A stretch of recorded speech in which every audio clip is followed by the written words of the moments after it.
Good morning, dear students. Students, today our topic is meter bridge.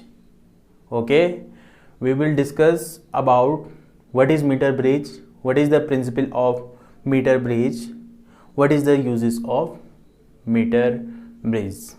ठीक है, आज हम मीटर ब्रिज के बारे में स्टडी करेंगे कि मीटर ब्रिज क्या होता है. ठीक है, उसका प्रिंसिपल समझेंगे और फिर हम उसके यूजेस को समझेंगे. ठीक है, तो इससे पहले वाले लेक्चर में हमने स्टडी किया व्हीटस्टोन ब्रिज के बारे में. What is Wheatstone bridge? Wheatstone bridge is a arrangement of 4 resistances which is used for the determination of unknown resistance with the help of 3 known resistances.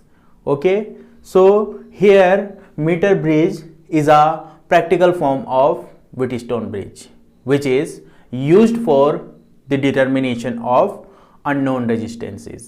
Okay, तो जो ये metre bridge होता है ये Wheatstone bridge की practical form होती है.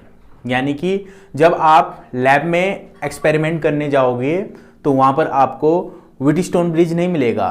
वहाँ पर उसकी जो एप्लीकेशन होती है, जो उसकी प्रैक्टिकल फॉर्म होती है मीटर ब्रिज, वो आपको वहाँ पर दिखेगा. ठीक है, और ये प्रैक्टिकल फॉर्म है व्हीटस्टोन ब्रिज की. तो सीधी सी बात है कि इसमें क्या लगने वाला है, इसमें व्हीटस्टोन ब्रिज का प्रिंसिपल लगने वाला है. ठीक है, में आप लिख सकते हो what is metre bridge. Metre bridge is a practical form of Wheatstone bridge. ठीक है, जो मीटर ब्रिज होता है वो व्हीटस्टोन ब्रिज की प्रैक्टिकल फॉर्म होती है which is used for the determination of unknown resistances. जिसका काम क्या है, अननोन रेजिस्टेंस को डिटरमाइन करना.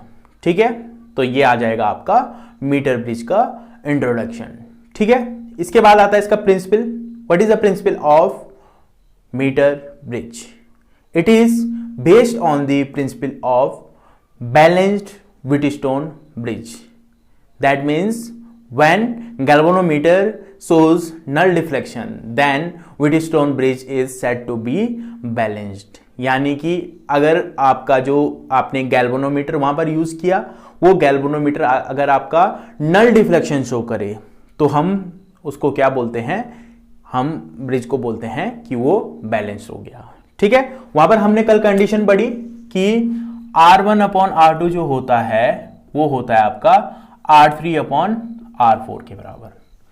ठीक है, या हम इसको बोल सकते हैं P/Q जो होता है वो होता है आपका R/S के बराबर. अगर हम P, Q और RS के टर्म में रेजिस्टेंसेस को लें तो इतना हो जाएगा. तो ये इसका प्रिंसिपल है कि जब गैल्वेनोमीटर नल डिफ्लेक्शन शो करे तो ब्रिज को बैलेंस बोला जाता है. ठीक है, तो ये बैलेंस्ड व्हीटस्टोन ब्रिज के प्रिंसिपल पे काम करता है. ठीक है, इसके बाद इसका आता है कंस्ट्रक्शन. इसका कंस्ट्रक्शन कैसा होता है? ठीक है, तो यहां पर डायग्राम बन रखा है, इसी को बोलते हैं मीटर ब्रिज. ठीक है, so it is metre bridge. ठीक है, ये यहां पर मीटर ब्रिज का डायग्राम है. इसमें 3 कॉपर स्ट्रिप्स होती हैं. ये आपकी जो होगी ये कॉपर स्ट्रिप होगी. ठीक है, ये 3 कॉपर स्ट्रिप्स हो गई. ठीक है, यहां पर 1 मीटर का, यहां पर आप देख रहे होंगे ये स्केल लगाया हुआ है. स्केल लगाया हुआ है तो स्केल का काम क्या होगा, इस वायर की लेंथ को मेजरमेंट करना. यानी कि 0 से 100 सेंटीमीटर तक यहां पर रीडिंग है. यानी कि 1 मीटर का यहां पर वायर लगा हुआ होता है. अब ये वायर कौन सा होता है, ये रेजिस्टेंस वायर होता है. ये कांस्टेंटन या मैंगनीन का बना हुआ होता है. ठीक है, कांस्टेंटन और मैंगनीन. ठीक है, तो ये रेजिस्टेंस वायर होता है. ठीक, इसके बाद यहां पर जोड़ देते हैं गैल्वेनोमीटर. गैल्वेनोमीटर का काम क्या है, इस वायर में हम टच करवाएंगे गैल्वेनोमीटर को.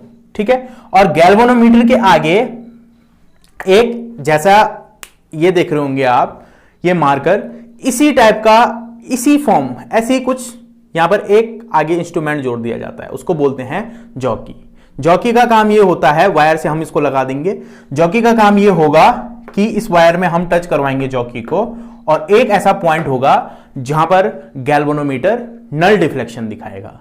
गैल्वेनोमीटर नल डिफ्लेक्शन दिखाएगा तो हम ब्रिज को बोलेंगे वो बैलेंस्ड हो गया, यानी कि यहां पर व्हीटस्टोन ब्रिज का प्रिंसिपल काम करने लग जाएगा। ठीक है, तो ये इसका काम होता है, गैल्वेनोमीटर से जो जॉकी जोड़ा जाता है इसका काम ये होता है कि नल डिफ्लेक्शन चेक करना। ठीक है, तो ये हो गया। ठीक, यहां पर हम लगाते हैं नोन रेजिस्टेंस। ठीक है, नोन रेजिस्टेंस की वैल्यू कितनी होगी, आप लैब में जाएंगे, वहां पर आपको रेजिस्टेंस बॉक्स दिखेगा। उस रेजिस्टेंस बॉक्स का काम क्या होता है, उसमें अलग अलग रेजिस्टेंसेज होते हैं, जैसे 1 ओम, 2 ओम, 3 ओम, 5 ओम, 10 ओम, 50 ओम, 100 ओम। ठीक है, वो रेंज होती है वहां पर फिक्स। ठीक है, तो इससे हम नॉन रेजिस्टेंस की वैल्यू लेंगे।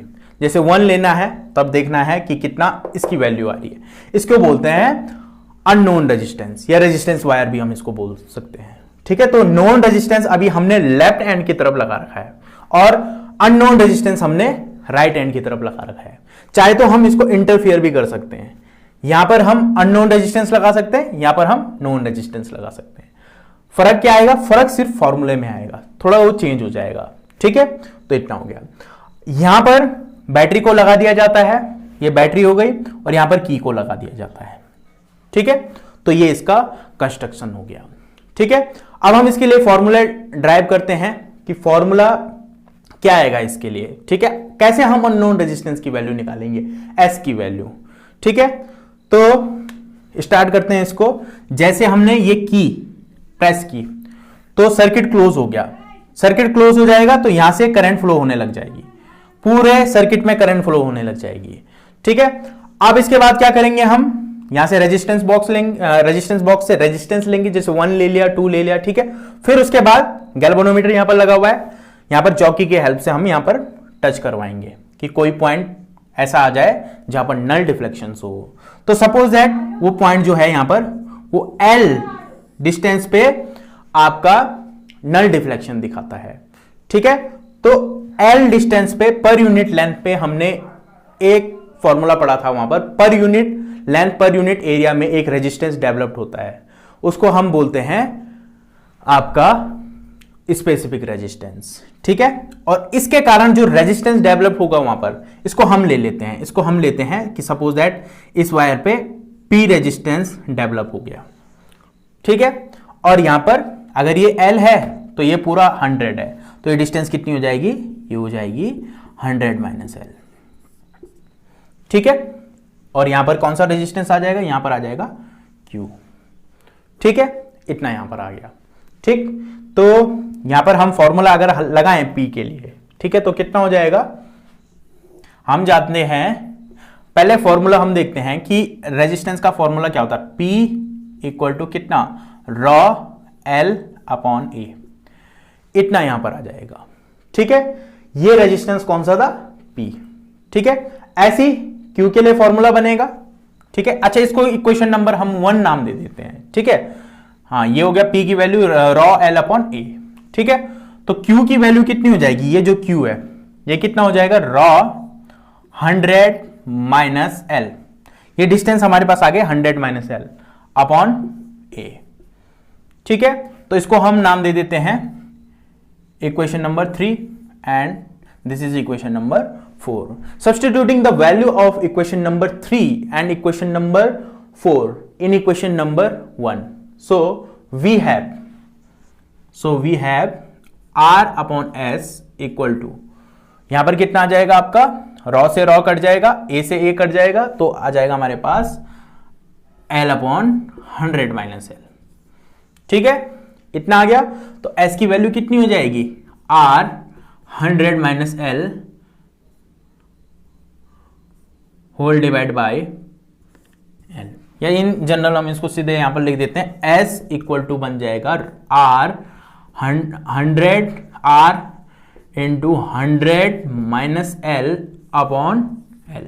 यानी कि अननोन रेजिस्टेंस अगर हमने S ले रखा है तो नॉन रेजिस्टेंस R की वैल्यू रख के, L की वैल्यू रख के कि बैलेंस लेंथ कितनी आ गया, सपोज दैट इस वायर में वो बैलेंस लेंथ आई 50 सेंटीमीटर, तो कितना हो जाएगा, ये हो जाएगा 50, ये हो जाएगा 100 - 50, यानी कि 50 डिवाइड बाय, यहां पर हम इसको लिख देते हैं। ठीक है, इतना हो गया, लिख देते हैं, सपोज सपोज हमारे पास है L बैलेंस लेंथ आई हमारी 50 सेंटीमीटर पे, ठीक है, और 100 माइनस L कितनी आ जाएगी, ये भी 50 आ जाएगी, ठीक है। और रेजिस्टेंस बॉक्स से हम रेजिस्टेंस लेते हैं, ठीक है, सपोज दैट वो है R इक्वल टू 2 ओम, ठीक है।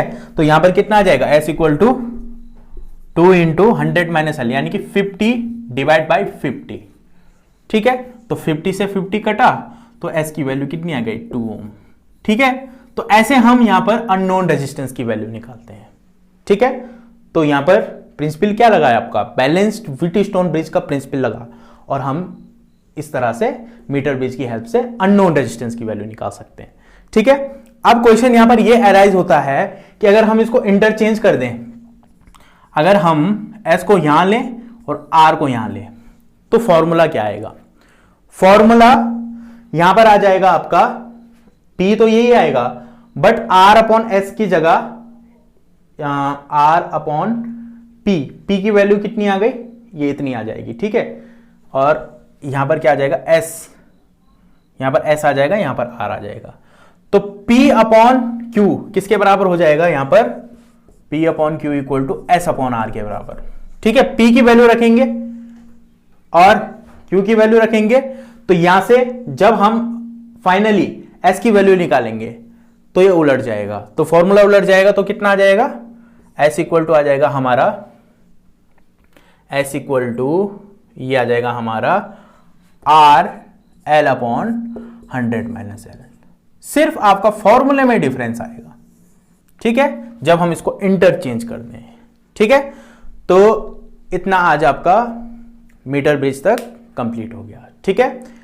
Thank you.